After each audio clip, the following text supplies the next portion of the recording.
কিছু সত্য কথা জেনে রাখুন, কাজে লাগতে পারে। ১. মাগরিবের আজানের সময় পুকুর পাড়, বাঁশঝাড়, তালগাছ, সুপারি গাছ, বাসার ছাদ অথবা অন্ধকারের রুমে থাকবেন না।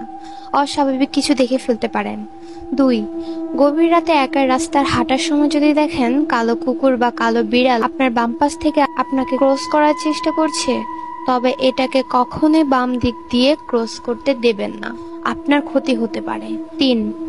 চার রাস্তার মোড়ে গভীর রাতে একা দাঁড়াবেন না। আপনি ভুল পথে যেতে পারেন, অর্থাৎ আপনাকে ভুল পথে নিয়ে যাওয়া হতে পারে। ৪.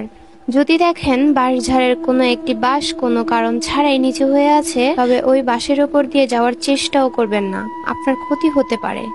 ৫. আপনি রাতের বেলা কোনো লোকের পেছনে যদি অনেকগুলো কুকুর লাইন বেঁধে যেতে দেখেন, তবে ভুলেও ওই পথে যাবেন না, কারণ লোকের পেছনে কুকুর ঘোরার ব্যাপারটা অনেক খারাপ কিছু নির্দেশ করে। ৬. ঘুম ভাঙার পর যদি আপনার মনে